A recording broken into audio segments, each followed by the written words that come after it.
Questão séria. Alguns parlamentares tratam essa questão, inclusive querendo fazer laqueadura e vasectomia para que essa população não cresça. A que se deve esse crescimento tão, podemos dizer, tão absurdo com relação aos moradores em situação de rua? Bom dia. Bom dia. Bem, a vivência, né, das pessoas em situação de rua não é de agora, de muito tempo. E, especialmente, a gente tem observado que, pós-contexto pandêmico, houve um aumento expressivo dessa população, porque essa situação envolve não somente, mas principalmente a questão econômica, né? São pessoas que vêm de famílias pobres, de situações de conflitos familiares, de vulnerabilidades, de riscos sociais. E também são pessoas que migram muito de territórios. Tem pessoas que fazem essa opção também. Então, no âmbito da assistência social de Teresina, na Sencasp, nós executamos a Política Nacional de Assistência Social. É um contexto que é uma política que define esse atendimento em todo o Brasil. O que a gente tem de diferencial é porque a Prefeitura Municipal de Teresina juntou dois serviços para facilitar o atendimento em um único local, que aqui em Teresina a gente chama de Centro de Valorização para a População em Situação de Rua, que une os serviços do Centro Pop, um serviço tipificado nacionalmente, várias capitais, grandes cidades têm o Centro Pop, e une também o serviço da Casa do Caminho, que é um abrigo. O Centro Pop está na assistência social no âmbito da média complexidade. As pessoas são atendidas e retornam para o espaço da rua. E a Casa do Caminho está no âmbito da alta complexidade. Se elas quiserem, elas podem ficar acolhidas, podem dormir, podem comer lá dentro mesmo. Então, esse centro de valorização que funciona no centro da cidade é o que a gente tem hoje no âmbito do município de Teresina, da assistência social, para atender essa população. Qual o número de moradores em situação de rua que hoje a Sencasp atende? Bem, para além desse centro de valorização, nós temos em 4 territórios, nas 4 zonas da cidade, um CREAS que conta com 4 APS. Pessoas que ficam abordando ali na rua para poder encaminhar para lá. Isso acontece no centro também. De janeiro a agosto, o centro de valorização atendeu 680 pessoas com qualquer tipo de atendimento. Porque lá, como é que acontece esse atendimento? Tem assistente social, tem psicólogo, eles podem fazer o cadastro único. 85% das pessoas em situação de rua de Teresina cadastradas recebem Bolsa Família ou BPC para se organizarem, né, financeiramente nas outras demandas que precisam. Eles podem guardar seus pertences, tem armário, tem banheiro, podem tomar banho, podem lavar roupa, podem almoçar, receber como é que eu posso dizer? A documentação, segunda via de documentação, porque eles perdem muito. Então, assim, em Teresina, nós não temos um censo que dê conta de identificar todas as pessoas em situação de rua. O que nós temos identificado são aquelas que, de alguma forma, são abordadas, identificadas pelos agentes de proteção social, que trabalham na rua diretamente, ou que buscam esse serviço, que é essa média de 700 pessoas. Pode ser que alguém num território mais específico não esteja identificado. Bom, doutora Aline, Marina, você também pode ficar à vontade, mas assim, tem uma questão que é muito importante abordar, é que o governo federal vem trabalhando agora para facilitar com que moradores em situação de rua possam ter o seu teto. Então, o projeto Minha Casa Minha Vida, ele agora se estende para os moradores em situação de rua. Como é que esse processo deve funcionar? A senhora tem ideia? O programa Minha Casa Minha Vida é um programa do governo federal. O que a gente está fazendo em Teresina? Se organizando e organizando essas pessoas para que, quando seja aberta essa possibilidade, elas estejam com toda a documentação e com o cadastro único atualizado. Porque o cadastro único é para todos os programas sociais, inclusive para o programa Minha Casa Minha Vida. Então, nós estamos mantendo toda a documentação e os cadastros atualizados para, quando houver a abertura e a possibilidade de inserção, essas pessoas serem inseridas. Mas o programa é habitacional, então os critérios, as quantidades, onde serão essas casas, é uma política definida na política de habitação e não na assistência. Não na assistência, mas é um caminho, é uma... Como é que a senhora vê essa situação de inserir, de inclusão, o governo federal, as prefeituras, tendo esse olhar? Bem, nós temos diversos perfis, né, de pessoas em situação de rua.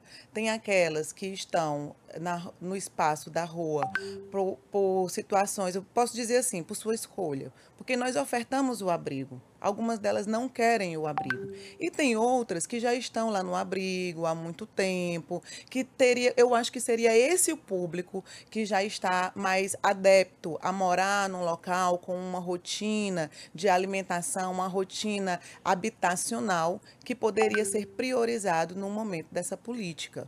Porque aquele que já está mais acostumado ao espaço, dificilmente ele vai ter novamente essa rotina de ficar numa casa.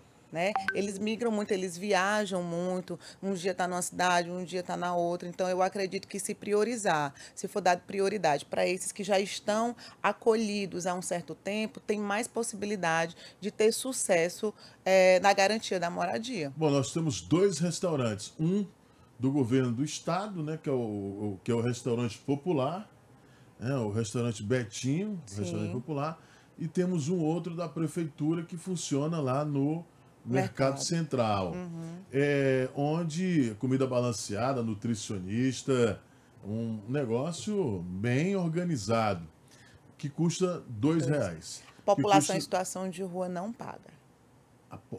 Tem esse detalhe. Tem.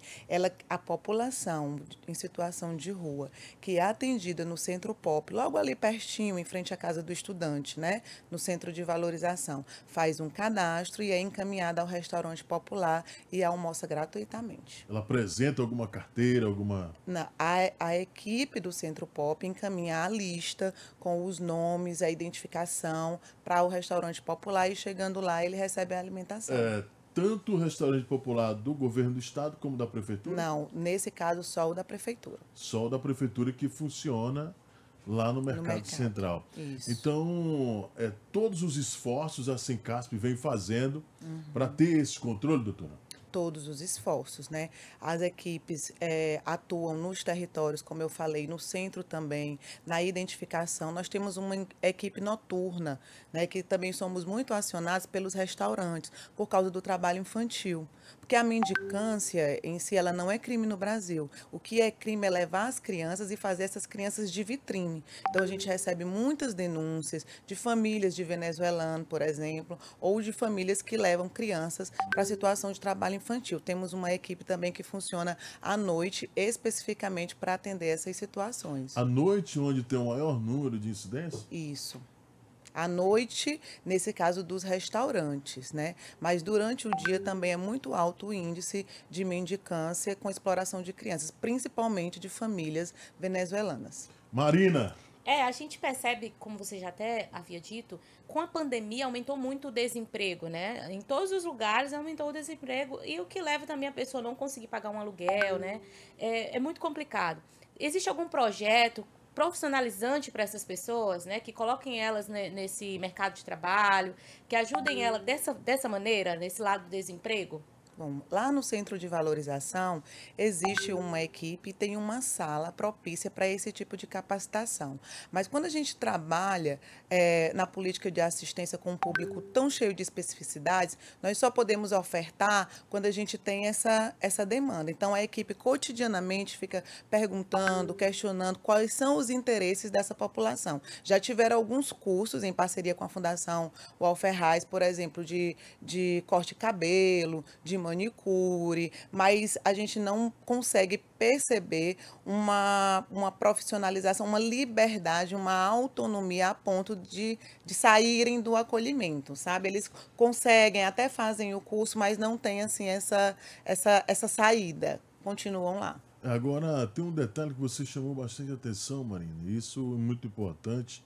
A sua pergunta, eu me deparo com moradores em situação de rua todas as noites, porque como eu sou repórter policial e estou no plantão da noite todas as noites, eu me deparei já com várias situações. Por exemplo, com morador em situação de rua que fala 3 idiomas.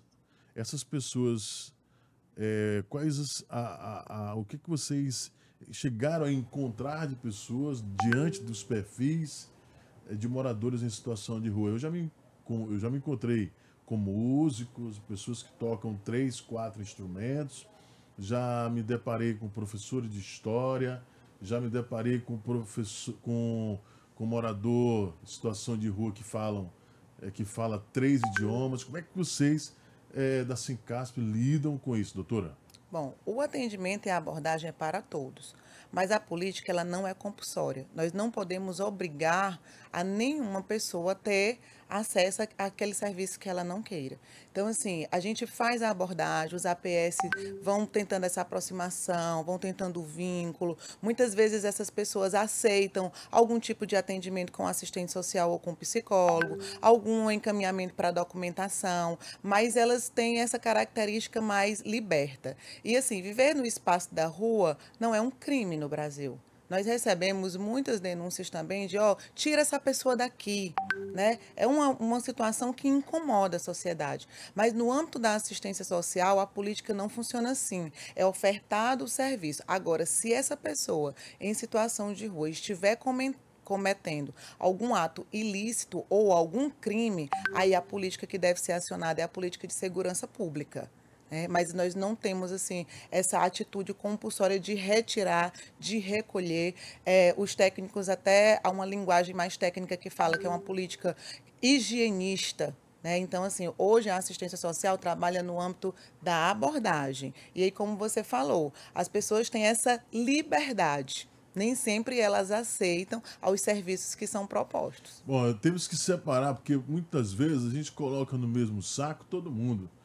Mas a gente vê o que é, Marina? O noiado, que é o dependente químico. Nós se deparamos com o arrombador, que também alguns moram na rua, Isso. e o morador de rua. Temos que separar tudo isso, né? Isso, porque, como você falou, a situação da droga é majoritária, mas nem todo mundo que está nesse perfil de situação de rua é necessariamente alguém que use droga. A nossa equipe faz essa abordagem. Lá na Casa do Caminho, por exemplo, que é onde eles são acolhidos, no mês de agosto foram acolhidas 75 pessoas. E para estarem acolhidas, elas não podem estar alcoolizadas ou sob o efeito de alguma substância. Então, eu posso garantir que as que estão lá, inclusive a gente tem que fazer esse trabalho de revista, porque a partir do momento que estão acolhidos, estão sob a responsabilidade do poder público. E aí a gente pode garantir que esses que estão lá, no momento em que estão acolhidos, não fazem o uso disso. Mas a partir do momento que eles saem, porque também não estão encarcerados, eles têm a liberdade de sair a qualquer momento para se alimentar, para ter outras estratégias de vida. Tem uns que são flanelinhas, tem pessoas que têm algumas estratégias da rua para conseguir dinheiro, né? Ficam nos sinais. E outra coisa que fortalece é isso. Enquanto as pessoas doarem, haverão pessoas pedindo. Enquanto houver a doação, a sensibilização, esse não é o melhor caminho para garantir Não dê uma esmola. caridade. De cidadania. De cidadania. Procure uma entidade que trabalhe com essas pessoas, ajude as entidades ou alguns projetos sociais, ou procure saber na prefeitura como pode ajudar. Quanto mais é dada a esmola, mais as pessoas ficam lá e a tendência fica mais difícil o nosso trabalho. Doutora, eu quero aqui agradecer, eu confesso a você, ou a senhora me permita, que um trabalho tão grandioso como esse da Sincasp, ele não ter sido propagado, ele não ter sido divulgado, viu, Marina? Porque é como eu disse, né? A gente tem que separar. Tem um cara que é dependente químico, que é o arrombador, que é o cara que perturba. Mas se a gente for considerar que 600, 700 mil moradores em situação de rua, se todos eles cometessem roubo, assalto, era um negócio fora da curva. Então, mas a senhora me traz e traz para os telespectadores e ouvintes aqui números realmente bastante positivos no aspecto da assistência, né? De provocar, de combater, muitas vezes, essa violência na rua. Né? Eu fico muito feliz de poder trazer essa informação, né? Porque eu acompanho esse trabalho há muito tempo. No início da gestão do Dr. Pessoa, eu preciso dizer, a casa de acolhimento só acolhia 12 pessoas. Hoje esse número está em 75, mas já chegou a acolher 80 pessoas dormindo. O Centro Pop não era um espaço adequado, então nós conseguimos nessa gestão inaugurar um espaço que atende essas pessoas com dignidade, porque para ofertar esse serviço, para conseguir trazer essas pessoas para o atendimento, o local tem que ser acolhedor, o local tem que propiciar isso. Para você ter uma ideia, quando eles se cadastram no Bolsa Família, o endereço da casa deles é o endereço do Centro Pop, é um local de referência. Então, assim, antes da gestão do Dr. Pessoa, a localização, as instalações, a equipe era incompleta. E quando a gente criou o Centro de Valorização, para quem quiser conhecer, nós estamos de portas abertas, é ali na rua Clodoaldo Freitas, esquina com a Rui Barbosa, em frente à Casa do Estudante, pertinho do Verdão. Lá eles podem tomar banho, lavar roupa, guardar os pertences, tem atendimento, tem oficinas, né? Tem cursos profissionalizantes quando a gente consegue ter essa demanda. Então, assim, é uma população que teve visibilidade, que teve um trabalho, que tem serviço prestado em Teresina. Ainda precisa fazer muito mais, né? Eu diria que em cada zona da cidade precisaria ter um centro de valorização e um restaurante popular, porque a gente não consegue descentralizar. E nos bairros também tem pessoas em situação de rua, mas avançamos muito sim no que diz respeito ao acesso digno desses serviços para essas pessoas. Tá certo, então. Obrigado, doutora. Aqui a doutora Aline Teixeira, secretária executiva da Sencasp. Ficamos bastante orgulhosos, honrados com a sua presença Obrigada. aqui. E dizer parabéns por fazer um trabalho extraordinário, porque a gente sabe que não é fácil. Não é fácil. A gente é que agradece, estamos sempre à disposição. Obrigado, doutora. Tá aí. Obrigada, doutora. Trabalho importantíssimo que impacta toda a sociedade, né? Importantíssimo para todos nós. Parabéns. Com certeza. Tá aí, portanto, a doutora Aline Teixeira, secretária executiva da Sencasp. Olha, eu fico pensando, viu, minha querida, que pessoas como a doutora Aline Teixeira deveria ter mais pessoas como ela e a equipe dela lá na Sencasp, para continuar um trabalho como esse. Porque ontem nós ficamos aqui atirando no escuro, né? Atirando no escuro, porque colocávamos aqui as opiniões das pessoas e muitas aqui não tinha essas informações e fica aí, resolvemos convidá-la, a doutora Aline, para que pudesse aqui clarear, como clareou hoje aqui a nossa manhã. Obrigado, doutora. Nada, à disposição. Tá certo. Olha, vamos